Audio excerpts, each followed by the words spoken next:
నా జీవితంలో ఎప్పుడూ చూడలేదు. ఈ ముఖ్యమంత్రికి చేతనైంది కేసులు పెట్టడం, వేధించడం, భయభ్రాంతులు చేయడం, అణగదొక్కడం తప్ప అభివృద్ధి చేతగాని దద్దమ్మ ఈ ముఖ్యమంత్రి. నమ్మించి తడిగుడ్డతో గొంతు కోసే ప్రభుత్వం ఏదో, మీకోసం పనిచేసే ప్రభుత్వం ఏదో ఆలోచించాల్సిన అవసరం ఉంది. చాలా కీలకమైన సమయం ఇది. 5 ఏళ్లు నరకానికి, సంక్షోభానికి, సమస్యలకి, కష్టాలకి చెక్ పెట్టే రోజు ఏ రోజు? మే 13వ తారీఖు.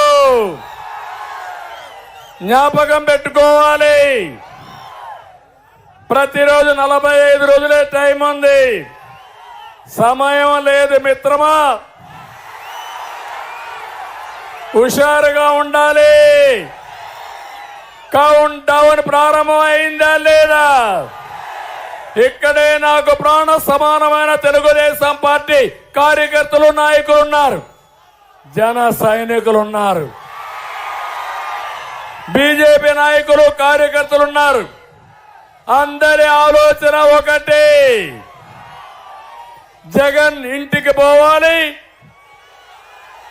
రాష్ట్రం బాగుపడాలి, మా యువతకు ఉద్యోగాలు రావాలి.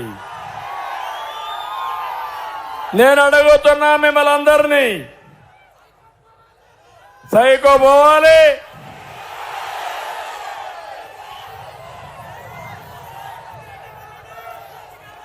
నేను ఒక విషయం మిమ్మల్ని అడుగుతున్నా అందరినీ. ఈరోజు మీరందరూ ఒకసారి ఆలోచించండి. ఏమమ్మా కరెంటు ఛార్జీలు తగ్గిస్తున్నాడా ఈ ముఖ్యమంత్రి? ఆ రోజు తగ్గించాడా కరెంటు ఛార్జీలు? నేనున్నప్పుడు కరెంటు ఛార్జీలు పెరిగాయా మీకు? 200 రూపాయలు కరెంట్ ఆ రోజు. ఇప్పుడు ఎంత కడుతున్నారు తమ్ముళ్ళు మీరు? 1000 రూపాయలు. అవునా కాదా? అంటే ఇష్టానుసారంగా అవినీతి చేసి పేదవాళ్ళ మీద భారం వేసి మీ నడ్డి విరగ్గొడుతున్న జలగా ఈ జగన్మోహన్ రెడ్డి అని చెప్పి కూడా మీకు తెలియజేస్తున్నా. ఇంకో పక్క రేపు ఓటింగ్ పోయినప్పుడు మీరు గుర్తుపెట్టుకోవాలి, 5 ఏళ్లు కరెంటు భారం ఎంత పడిందో ప్రతి ఒక్కరూ ఆలోచించుకుని, నిన్న మొన్న చెప్తున్నాడు ముఖ్యమంత్రి, ఒకటే చెప్తున్నాను నేను కూడా, ప్రతి ఇంట్లో కూర్చోండి, భార్యాభర్త కూర్చోండి, మీ పిల్లల్ని కూర్చొని పెట్టండి, పెద్దలుంటే వాళ్ళతో మాట్లాడండి, మీ గ్రామంలో చర్చ చేయండి.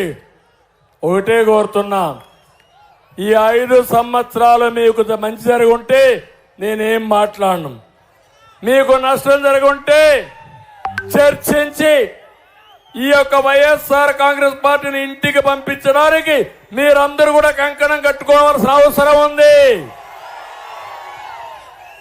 ఈ ముఖ్యమంత్రి పరిస్థితి 10 రూపాయలు ఇచ్చి 100 రూపాయలు దోచేసుకునే ముఖ్యమంత్రి. 10 రూపాయలు ఇస్తానే మీ అందరూ ఐస్ అయిపోతారు, పాపం 10 రూపాయలు ఇచ్చాడని. ఎడం చేత్తో 10 రూపాయలు ఇస్తాడు, కుడి చేత్తో 100 రూపాయలు లాగేస్తాడు.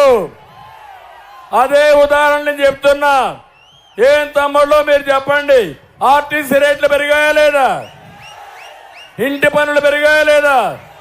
పెట్రోల్ డీజిల్ పెరిగిందా లేదా? చెత్త పన్ను వేశారా లేదా? ఎప్పుడన్నా ఈ పనులు ఉన్నాయా? ఎప్పుడైనా ఉన్నాయా అని అడుగుతున్నా మిమ్మల్ని. ఏమమ్మా అన్ని ధరలు ప్రియమైపోయినాయా? మగవాళ్ళకి ఏం పెడుతున్నారమ్మా మీ ఇంట్లో?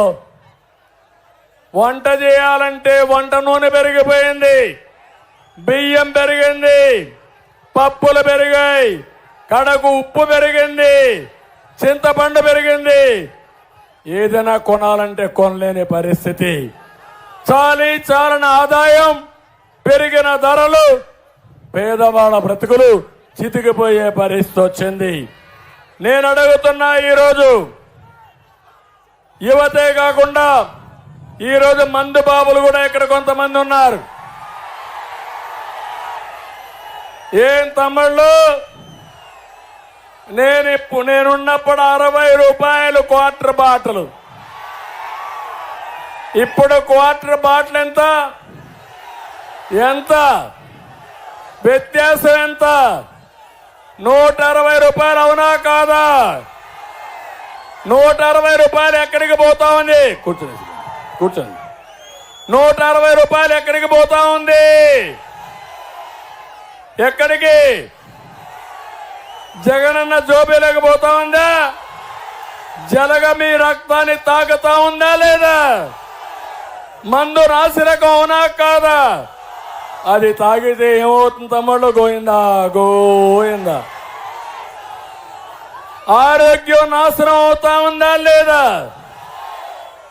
మీ జోబులన్నీ గుల్లైనాయా లేదా?